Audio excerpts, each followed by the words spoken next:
Beijing tightens control ahead of Xi's big moment on world stage. 6 hours ago, Laura Bicker, China correspondent. Share. Save. Putin, Kim and Xi meet in China.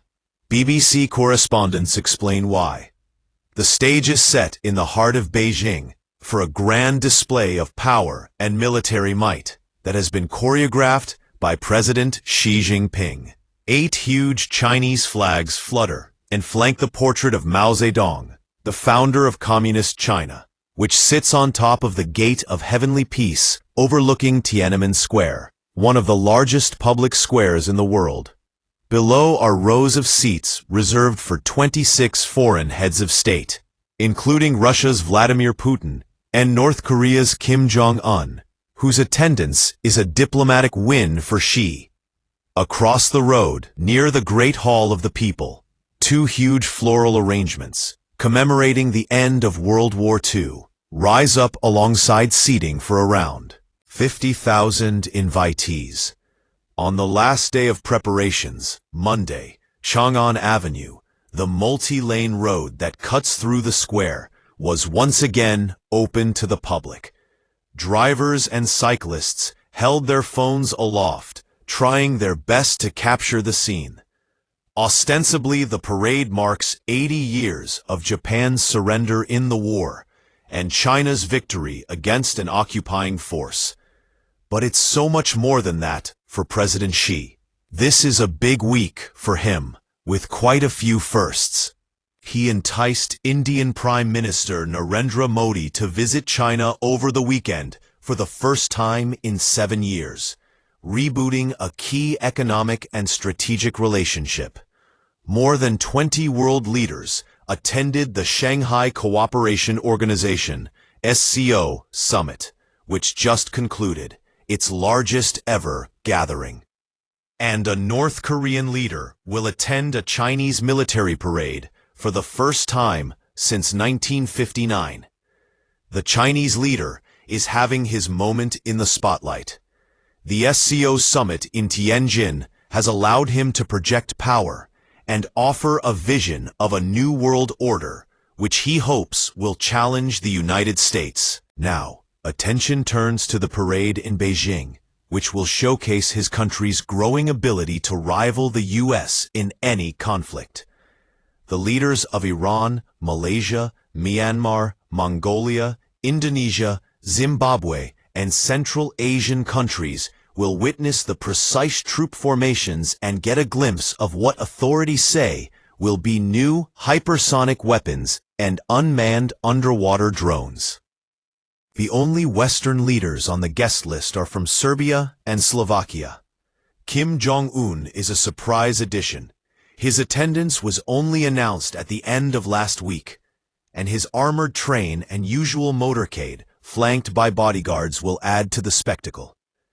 Xi is expected to have both Kim and Putin by his side, which will inevitably lead to Western headlines or analysts describing them as the axis of upheaval. While the parade is a show of China's strength and Xi's influence as a world leader, there is also a clear domestic message: pride and patriotism.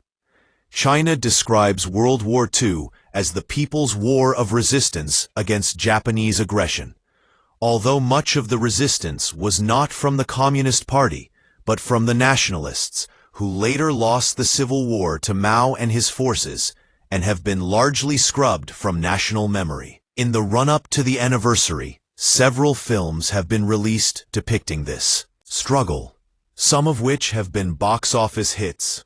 State media has been publishing reports to foster a right view of World War II history. The campaign has caused some friction with Japan. Last week, Beijing lodged a protest with Tokyo over reports that Japan had asked European and Asian governments not to attend the parade. All of this appears to be part of a rallying cry to the nation, as China struggles with a sluggish economy, youth unemployment, and plummeting house prices. Demand is weak, and the most recent data suggests Trump's tariffs are hitting factory output. And the anti-corruption drive continues, with reports of high-ranking officials being investigated. There is discontent, even disillusionment, especially among young people, and it has seeped through, even on the tightly controlled Chinese internet. The fear that this could spill into the real world is partly what has been driving the extra cautious preparations, which have become a demonstration of the party's control of a capital city, home to more than 21 million people.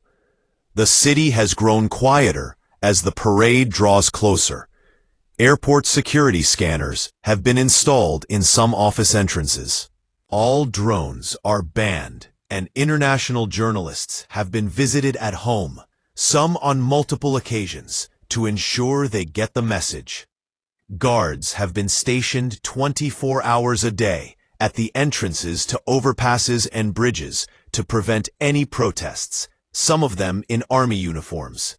3 years ago, when the party chose Xi as its leader for a historic third term, a protester unfurled a banner over a major highway bridge criticizing Xi and calling for his ouster. He was taken away instantly, and we still don't know what happened to him. But that is a moment the party does not want to relive.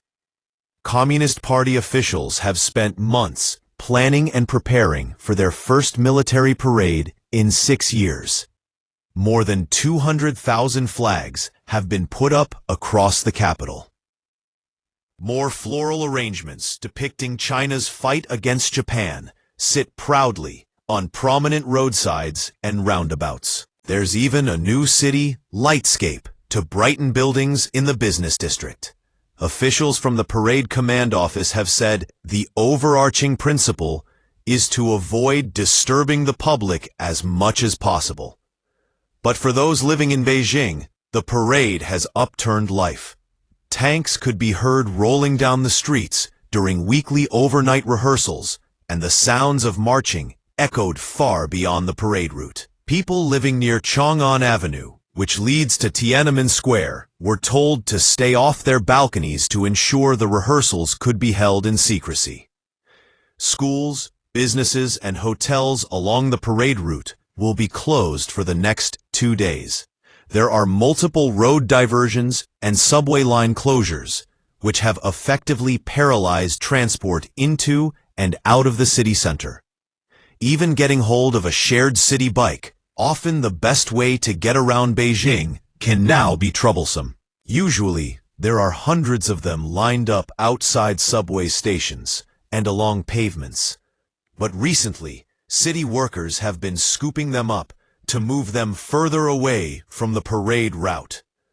Trying to hire the odd one left behind is not an option.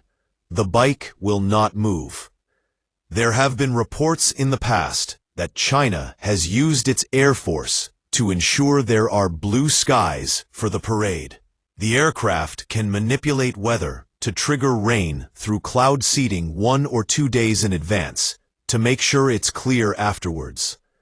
It's hard to know if this tactic has been used this year.